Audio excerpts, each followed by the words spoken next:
Presenting the classics of Sam P. Chaladurai. Sam P. Chaladurai அவர்களின் போதனை களஞ்சியத்திலிருந்து.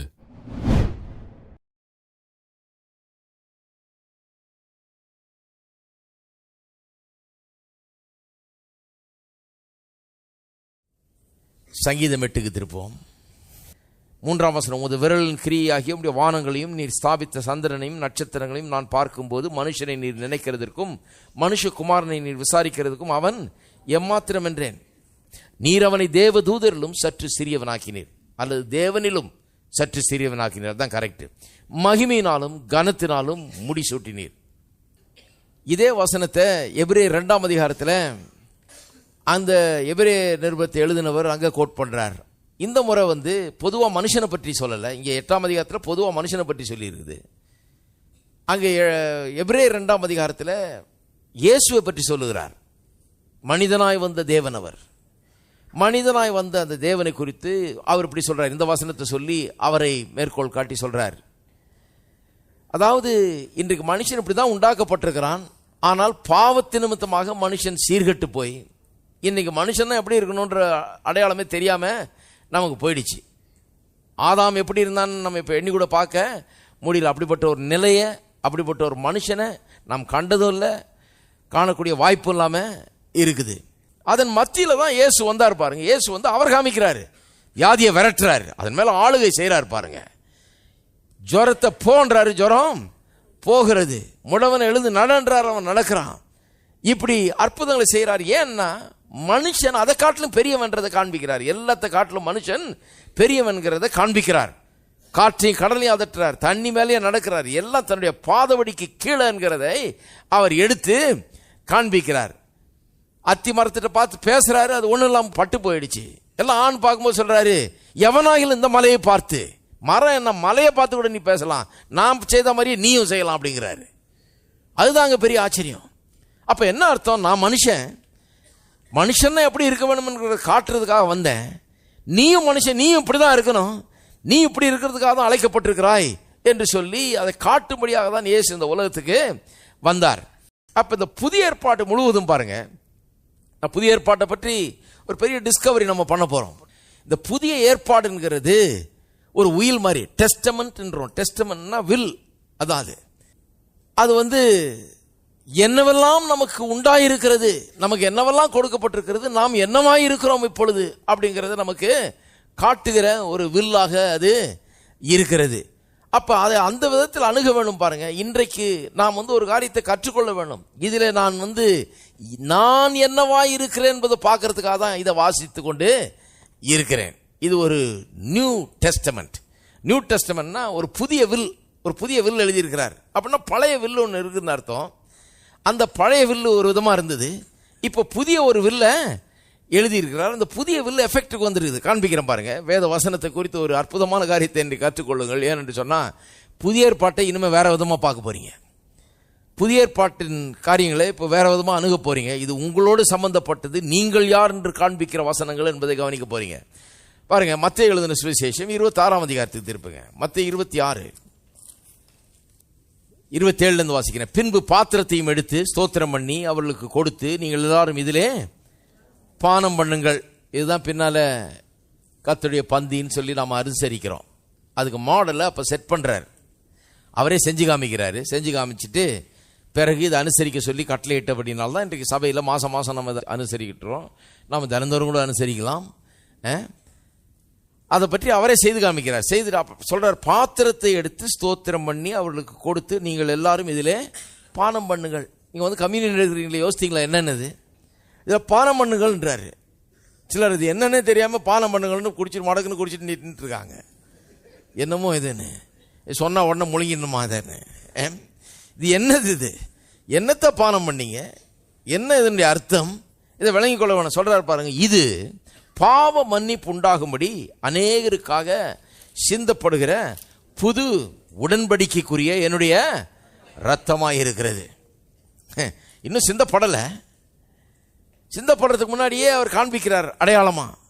இது என்னவா? இப்போ நீங்க குடிச்சிங்களே, அது என்னன்றார்? பாத்திரத்தை எடுத்து ஸ்தோத்திரம் பண்ணி கொடுத்து, நீங்கள் எல்லாரும் இதில் பானம் பண்ணுங்கள்னு சொல்றாரு. இது பாவ மன்னிப்பு உண்டாகும்படி அநேகருக்காக சிந்தப்படுகிற புது உடன்படிக்கைக்குரிய என்னுடைய இரத்தமாயிருக்கிறது. எல்லாம் சொல்லுங்க, புது உடன்படிக்கை.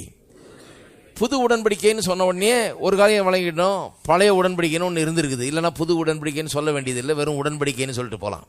பழசு ஒன்று இருக்குது, அதை ரீப்ளேஸ் பண்ணுறதுக்கு அதை எடுத்து போட்டு புதுசை ஒன்றை கொண்டாடுறாரு. அதனால தான் புது உடன்படிக்கைன்றார். இந்த புதிய உடன்படிக்கையில் பாவ மன்னிப்பு கொடுக்கக்கூடிய ரத்தம் சிந்துதல் இதில் இருக்கிறது என்று சொல்லுகிறார். திருப்போம் எபிரேயர் சில வசனங்களை பார்ப்போம்.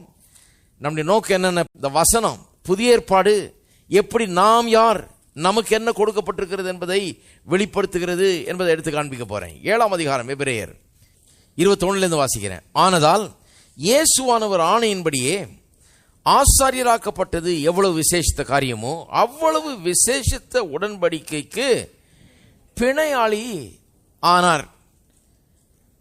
எல்லாரும் சொல்லுங்க, விசேஷித்த உடன்படிக்கை. விசேஷித்த உடன்படிக்கைங்கிறது ஆங்கிலத்தில் இன்னும் கொஞ்சம் நல்லா வந்திருக்குது. ஆங்கிலத்தில் எப்படி வந்திருக்குன்னா பெட்டர் கவனன்ட் அப்படின்னு சொல்லியிருக்கு. விசேஷித்தன்னு வந்திருக்குது, அது அவ்வளவு இன்னும் சரியா வரல. ஆங்கிலத்தில் பெட்டர் கவனன்ட் என்று வருகிறபடினால அப்போ நமக்கு ஒரு தகவல் கிடைக்குது. முன்னே ஏதோ ஒரு கவனன்ட், ஒரு உடன்படிக்கை இருந்திருக்குது. அந்த உடன்படிக்கையை எடுத்து போட்டு இப்போ புதுசாக ஒன்று கொண்டு வந்திருக்கிறாரு. இதுக்கு புது உடன்படிக்கையின் பேர். இது எத்தகைய தன்மை வாய்ந்தது, பழைய உடன்படிக்கையை காட்டிலும் இது விசேஷமானது. இது அதை காட்டிலும் ரொம்ப பெட்டர் கவனன்ட், இன்னும் விசேஷமான ஒரு உடன்படிக்கை. நல்லா கவனிங்க பாருங்க. சிலர்லாம் வந்து என்னமோ உடன்படிக்கையா என்னமோ பேசிட்டு, இல்லை உங்க அப்பா ஒரு உயிரை எழுதி வச்சிருக்காருன்னு சொன்னா எனக்கு ஒரு காப்பி விடு, உனக்கு ஒரு காப்பி கொடுன்னு நிற்பீங்க இல்லையா? காப்பி கொடுன்னு நிற்கிறது மட்டும் இல்லாமல் அதை வரி வரியாக வாசித்து பார்த்து ஒரு ஒரு வார்த்தைக்கும் அர்த்தம் சொல்லுவீங்க. உங்களுக்கு அர்த்தம் தெரியலன்னா ஒரு வக்கீலை பிடிச்சி அந்த வக்கீல்கிட்ட போயிட்டு அர்த்தம் கேட்பீங்க. இதனுடைய அர்த்தம் என்ன, இதில் எனக்கு எவ்வளோ வரணுங்க, இது 10,000 10 லட்சமா? ஏன்னா பெரிய வித்தியாசம் இருக்குது 10,000க்கும் 10 லட்சத்துக்கும். வேற எவனா கொண்டு போயிடக்கூடாது, எனக்கு வர வேண்டியது எவ்வளோன்னு ரொம்ப கரெக்டாக பார்த்து வாங்குவீங்க. இது உங்களுக்காக கொடுக்கப்பட்ட ஒரு வில், டெஸ்டமெண்ட், உயில். அதனால கவனிங்க. ஏன்னா இது ஏதோ அலட்சியமாக விட்டுறாதீங்க. இது ரொம்ப உங்கள் அப்பா வச்சுட்டு போன வில்லை காட்டிலும் பெரிய வில்லு. அவர் என்ன எழுதி வச்சிருக்காருன்னு பார்க்கறதுக்கு நிறைய பேர் முயற்சி பண்ணிட்டு இருக்கிறாங்க. அதை விடுங்க, இவர் என்ன எழுதி வச்சிருக்கிறாருன்னு இது ஏற்கனவே எஃபெக்டிவ் வந்துருச்சு. இதை கொஞ்சம் கவனிச்சு பாருங்க. இது அதை காட்டிலும் பெரிய வில். உங்க அப்பா தர்றதை காட்டிலும் இந்த அப்பா தர்றது மிகவும் அதிகமாக இருக்கிறது என்பதை வரப்போகிற நாட்களிலே நீங்கள் பார்க்க போகிறீர்கள். இந்த பரலோக தகப்பன் உங்களுக்கு என்ன தந்திருக்கிறார், அதான் வில். பாருங்க, இந்த புதிய ஏற்பாடுங்கிறது வந்து லிட்டரலா வில். டெஸ்டமெண்ட்னு சொன்னா உயில், அப்படியே தான் சொல்லணும். அதை ரொம்ப ஏற்பாடுன்னு சொல்றதுனால நமக்கு என்னமோ புதிய ஏற்பாடு பழைய ஏற்பாடு என்னமோ ஒன்றும் இல்லை. பழைய ஏற்பாடுனா பழைய வில்லு, புதிய ஏற்பாடுனா புதிய வில்லு, அவ்வளோதான். அப்போ இது ரொம்ப விசேஷமானது. இதெல்லாம் வாசிக்கும் போது எனக்கு ரொம்ப இன்ட்ரெஸ்ட் ஆகிடுது. ஏன்னா இது ரொம்ப அதை விட பெட்டராமே இது. அப்போ ஆபிரகாமுக்கெல்லாம் இல்லாது நமக்கு வந்திருக்குதா, மோசேக்கு இல்லாது நமக்கு வந்திருக்குதா, இஸ்ரவேல் மக்களுக்கெல்லாம் இல்லாது நமக்கு வந்து கிடைச்சா, அவங்கள விட நம்ம வசதியானவர்களா, அவர்களை விட நம்ம மேன்மையானவர்களா, நமக்கு மேன்மையான விசேஷமான ஒரு உடன்படிக்கை கொடுக்கப்பட்டிருக்கிறதா? கவனிங்க, 9ஆம் அதிகாரம் எபிரேயர் 9ஆம் அதிகாரம் 15ஆம் வசனம். ஆகையால் முதலாம் உடன்படிக்கையின் காலத்திலே, பார்த்தீங்களா, பழசு அதான் முதலாம் உடன்படிக்கை சொன்னோம் இல்லையா, பழசு. முதலாம் உடன்படிக்கையின் காலத்திலே நடந்த அக்கிரமங்களை நிவர்த்தி செய்யும் பொருட்டு அவர் மரணம் அடைந்து அழைக்கப்பட்டவர்கள் வாக்கு தத்தம் பண்ணப்பட்ட நித்திய சுதந்திரத்தை அடைந்து கொள்வதற்காக புதிய உடன்படிக்கையின் மத்தியஸ்தராய் இருக்கிறார். பாருங்க, வாக்கு தத்தம் பண்ணப்பட்ட நித்திய சுதந்திரத்தை நமக்கு ஏதோ வைக்கப்பட்டிருக்கிறது. எல்லாம் சொல்லுங்க, சுதந்திரம். சுதந்திரம்னா ஆங்கிலத்தில் இன்ஹெரிட்டன்ஸ் வருது. இன்ஹெரிட்டன்ஸ் தான் உங்க அப்பா வச்சுட்டு போறாரு இல்லையா, வீடு, நிலம், காரு, லொட்டு லொஸ்குன்னு எத்தனை வச்சுட்டு போறாங்க, அதுதான் சொல்றாங்க இல்லையா இன்ஹெரிட்டன்ஸ் இந்த உலகத்தில். நான் சொல்லுகிறேன், நித்திய சுதந்திரம் நமக்காக வைக்கப்பட்டிருக்கிறது. மகா மேன்மையான காரியங்கள் நமக்கு வைக்கப்பட்டிருக்கிறது.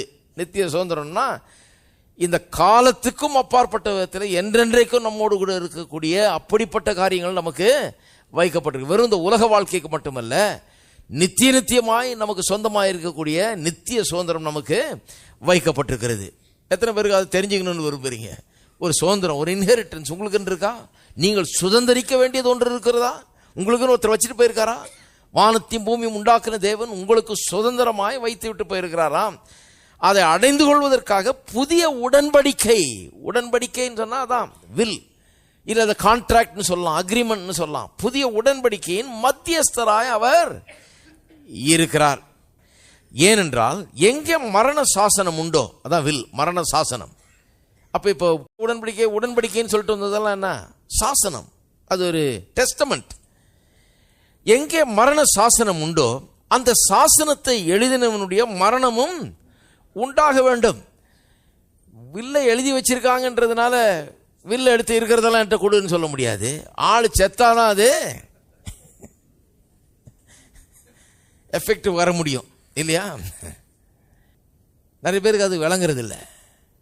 அப்படிதான் ஒரு பையன் கல்யாணம் கட்டின ஒரு பொண்ணுகிட்ட சொல்லிகிட்டே இருந்தானா, உங்கள் அப்பாட்ட சொல்லு, ஒரு பைக் வாங்கி கொடுக்க சொல்லு, அதை வாங்கி கொடுக்க சொல்லு, இதை வாங்கி கொடுக்க சொல்லுன்னு போட்டு உருட்டி பரட்டிட்டு இருந்தான். நான் பாருங்க, அந்த பொண்ணு கடைசியில் தாங்க முடியாமல் சொல்லிடுச்சான், நல்லா ஜெபம் பண்ணுங்க சீக்கிரம் அவர் சாகணும்னு. செத்தா பைக்கு ஈக்கி வீட்டில் இருக்க எல்லாத்தையும் அள்ளிட்டு வந்தலாம். எல்லாத்தையும் யார் யார் பேர்லையும் எழுதி வச்சிருக்கிறாரு, நிறைய காசு வேறு வச்சிருக்கிறாரு. செத்தா தானே கிடைக்கும் எழுதி வச்சதெல்லாம். அவர் உயிரோடு இருக்கிற வரைக்கும் கையில் தான் வச்சிட்டு இருக்க போறாரு, போய் கேட்க முடியாதுன்னு. அது மாதிரி ஆள் செத்தாதான் அந்த உயில் என்ன ஆகுறது, எஃபெக்டிவா வருது. அதுக்கப்புறம் தான் போய் நம்முடையது என்னன்னு சொல்லி கேட்டு வாங்க முடியும். அதுக்கு முன்னாடி எழுதி வச்சிருந்தா பேசாமல் இருக்க வேண்டியதுதான். மரண சாசனம் எங்கே உண்டோ அங்கே சாசனத்தை எழுதின ஆளுடைய மரணமும் உண்டாக வேண்டும். எப்படி எனில் மரணம் உண்டான பின்பே மரண சாசனம் உறுதி படும். அதை எழுதினவன் உயிரோடு இருக்கையில் அதற்கு பலன் இல்லை. இப்ப எழுதப்பட்ட வார்த்தைக்கு வர்றோம். இப்போ இது உடன்படிக்கை, பழைய உடன்படிக்கை, புதிய உடன்படிக்கைன்னு இருக்குது. இந்த புதிய உடன்படிக்கை விசேஷமானதுன்னு சொன்னேன், வேதவசனம் சொல்லுது, காண்பித்தேன். இந்த புதிய உடன்படிக்கை அதுல வாக்கு தத்தங்கள் இருக்கிறது. அதுதான் 15 வசனத்தில் வாசிக்கிறோம், வாக்கு தத்தம் பண்ணப்பட்ட நித்திய சுதந்திரத்தை. அப்படின்னா இந்த புதிய உடன்படிக்கையில், இந்த சாசனத்தில், இந்த டெஸ்டமெண்ட்ல, இந்த வில்லுல சில வாக்கு தத்தங்கள், அதாவது இது இதெல்லாம் உனக்கு நான் ப்ராமிஸ் பண்றேன், இது இதெல்லாம் உனக்கு கொடுக்கிறேன் அப்படின்னு சொல்லி எழுதப்பட்டிருக்கிறது. சில வாக்கு தத்தங்கள் இங்கே கொடுக்கப்பட்டிருக்கிறது. இந்த வாக்கு தத்தங்கள் தான் இப்போ வசனம்னு சொல்றோம். இதைத்தான் வச்சிட்டு இருக்கிறோம், இதைத்தான் நம்ம கையில் பிடிச்சிட்டு இருக்க வேதவசனம், புதிய உடன்படிக்கைன்னு சொல்றோம். இந்த வாக்கு தத்தங்கள் எல்லாம் நாம் அடைந்து கொள்வதற்காக இங்கே இருக்கிறது. இதை அடைந்து கொள்ள வேண்டும் என்று சொன்னா, இந்த வாக்கு தத்தங்களை எவர் கொடுத்தாரோ அவர் மரணம் அடைய வேண்டும். மரணம் அடைஞ்சால்தான் அந்த மரண சாசனம் உறுதிப்படும். எழுதினவன் உயிரோடு இருக்கையில் அந்த சாசனத்துக்கு பலன் இல்லை, இல்லையா? கவனிப்போம். 8ஆம் அதிகாரம், எபிரேயர் 8ஆம் அதிகாரம் 6-7.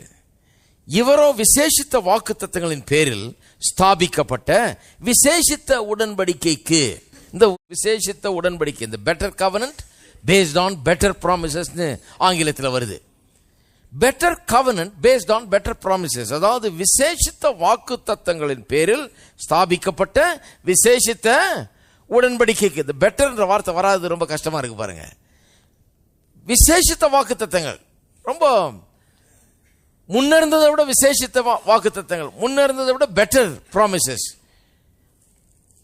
அதை பேஸ் பண்ணி தான் இந்த பெட்டர் கவனன்ட்டே உருவாகி இருக்கிறதாம்.